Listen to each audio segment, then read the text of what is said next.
हे युधिष्ठिर, यही एकमात्र आराध्य देव हैं। प्राचीन काल में बहुत बड़े मायावी माया सुर ने जब रुद्र देवी की कमनीय कीर्ति में कलंक लगाना चाहा था, तब इन्हीं भगवान श्री कृष्ण ने फिर से उनके यश की रक्षा और विस्तार किया था। राजा युधिष्ठिर ने पूछा, हे देवऋषि, मैं दानव किस कार्य में जगदीश्वर रुद्रदेव का यश नष्ट करना चाहता था और भगवान श्री कृष्ण ने किस प्रकार उनकी यश की रक्षा की, आप कृपा करके बतलाइए। देवऋषि नारद जी ने कहा, एक बार नहीं भगवान श्री कृष्ण से शक्ति प्राप्त करके देवताओं ने युद्ध में असुरों को जीत लिया था। उस समय सबके सब असुर मायावियों की परम गुरु मय दानव की शरण में गए। शक्तिशाली मायासुर ने सोने चांदी और लोहे के 3 विमान बना लिए। वे विमान क्या थे? 3 पुरी थे। वे इतने विलक्षण थे कि उनका आना जाना जान नहीं पड़ता था। उनमें अपरिमित सामग्रियां भरी हुई थी। हे युधिष्ठिर, दैत्य सेनापतियों के मन में तीनों लोक और लोकपतियों के प्रति बैरभाव तो था ही। अब उसकी याद करके उन तीनों विमानों के द्वारा भी उनमें छिपे रहकर सबका नाश करने लगे। तब लोकपालों के साथ सारी प्रजा भगवान शंकर की शरण में गई और उनसे प्रार्थना की कि प्रभु, त्रिपुर में रहने वाले असुर हमारा नाश कर रहे हैं। हम आपके हैं, अतः देवादिदेव आप हमारी रक्षा कीजिए। उनकी प्रार्थना सुनकर भगवान शंकर ने कृपापूर्ण शब्दों में कहा, डरो मत। फिर उन्होंने अपने धनुष पर बाण चढ़ाकर तीनों पुरों पर छोड़ दिया। उनके उस बाण से सूर्य मंडल से निकलने वाली किरणों के समान अन्य बहुत से बाण निकले। उनमें से मानो आग की लपटें निकल रही थीं। उनके कारण उन पुरों का दिखना बंद हो गया। उनकी स्पर्श से सभी विमान निवासी निष्प्राण होकर गिर पड़े। महामायावी मैं बहुत से उपाय जानता था। मैं उन दैत्यों को उठा लाया और अपने बनाए हुए अमृत के कुएं में डाल दिया। उस सिद्ध अमृत रस का स्पर्श होते ही असुरों का शरीर अत्यंत तेजस्वी और वज्र के समान सुदृढ़ हो गया।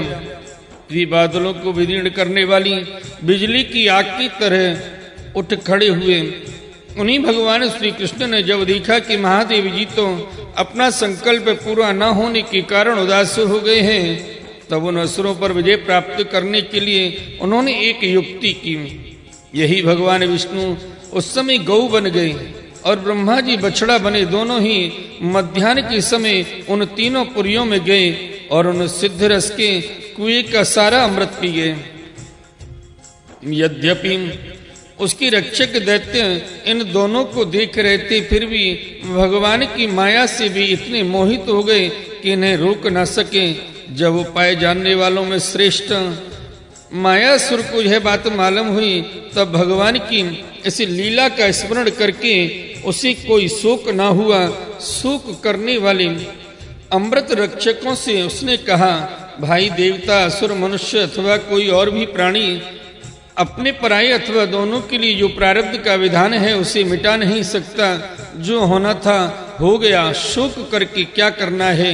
इसके बाद भगवान श्री कृष्ण ने अपनी शक्तियों के द्वारा भगवान शंकर की युद्ध की सामग्री तैयार की। उन्होंने धर्म से रथ, ज्ञान से सारथी, वैराग्य से ध्वजा, ऐश्वर्य से घोड़े, तपस्या से धनुष, विद्या से कवच, क्रिया से बाण और अपनी अन्यान्य शक्तियों से अन्यान्य वस्तुओं का निर्माण किया। इन सामग्रियों से सज धज कर भगवान शंकर रथ पर सवार हुए एवं धनुष बाण धारण किया। भगवान शंकर ने अभिजित मुहूर्त में धनुष पर बाण चढ़ाया और उन तीनों दुर्भेद्य विमानों को भस्म कर दिया। हे युधिष्ठिर, उसी में स्वर्ग में धुंधुमियां बजने लगी। सैकड़ों विमानों की भीड़ लग गई। देवता, ऋषि, पितर और सिद्धेश्वर आनंद से जय जयकार करते हुए पुष्पों की वर्षा करने लगे। अप्सराएं नाचने लगी और गाने लगी। ओम नमः शिवाय, हरि ओम नमः शिवाय, ओम नमः शिवाय, हरि ओम नमः शिवाय, ओम नमः शिवाय, हरि ओम नमः शिवाय, ओम नमः शिवाय, हरि ओम नमः शिवाय। ओम नमः शिवाय, हरि ओम नमः शिवाय। सभी अप्सराएं गंधर्व नाचने लगे, भगवान शंकर की जय जयकार करने लगे। युधिष्ठिर, इस प्रकार उन तीनों पुरों को जलाकर भगवान शंकर ने पुरारी की पदवी प्राप्त की और ब्रह्मादिकों की स्तुति सुनते हुए अपने धाम को चले गए। आत्मस्वरूप जगत गुरु भगवान श्री कृष्ण इस प्रकार अपनी माया से जो मनुष्यों की सी लीलाएं करते हैं, ऋषि लोग उन्हीं अनेकों लोक पावन लीलाओं का गान किया करते हैं। बताओ अब मैं तुम्हें और क्या सुनाऊं। बोलिए श्रीमद् भागवत महापुराण की जय।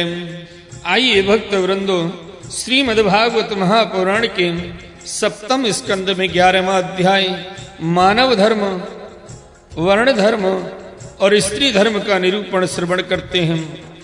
श्री सुखदेव जी कहते हैं, भगवान मैं प्रहलाद जी के साधु समाज में सम्मानित पवित्र चरित्र सुनकर संत शिरोमणि युधिष्ठिर जी को बड़ा आनंद हुआ। उन्होंने नारद जी से और भी पूछा। युधिष्ठिर जी ने कहा, भगवान अब मैं वर्ण और आश्रम के सदाचार के साथ मनुष्यों के सनातन धर्म का श्रवण करना चाहता हूँ, क्योंकि धर्म से ही मनुष्य को ज्ञान, भगवत प्रेम और साक्षात परम पुरुष भगवान की प्राप्ति होती है। आप स्वयं प्रजापति ब्रह्मा जी के पुत्र हैं और नारद जी आपकी तपस्या, योग एवं समाधि के कारण वे अपने दूसरे पुत्रों की अपेक्षा आपका अधिक सम्मान भी करते हैं। आपके समान नारायण परायण, दयालु, सदाचारी और शांत ब्राह्मण धर्म के गुप्त से गुप्त रहस्य को जैसा यथार्थ रूप से जानते हैं, दूसरे लोग वैसा नहीं जानते। नारद जी ने कहा, युधिष्ठिर अजन्मा भगवान ही समस्त धर्मों के मूल कारण है। वही प्रभु चराचर जगत के कल्याण के लिए धर्म और दक्ष पुत्री मूर्ति के द्वारा अपने अंश के अवतीर्ण होकर वज्रिक आश्रम में तपस्या कर रहे हैं। उन नारायण भगवान को नमस्कार करके उन्हीं के मुख से सुने हुए सनातन धर्म का मैं वर्णन करता हूँ। हे युधिष्ठिर, सर्ववेद स्वरूप भगवान श्री हरि उनका तत्व जानने वाले महर्षियों की स्मृतियां और जिससे आत्मग्लानि न होकर आत्म प्रसाद की उपलब्धि हो, वह कर्म धर्म के मूल हैं। हे युधिष्ठिर, धर्म के ये 30 लक्षण शास्त्रों में कहे गए हैं। सत्य, दया, तपस्या, शौच, तितिक्षा, उचित अनुचित का विचार, मन का संयम, इंद्रियों का संयम, अहिंसा, ब्रह्मचर्य, त्याग, स्वाध्याय, सरलता, संतोष, समदर्शी, महात्माओं की सेवा, धीरे धीरे सांसार के भोगों की चेष्टा से निवृत्ति, मनुष्य के अभिमान पूर्ण प्रयत्नों का फल उल्टा ही होता है।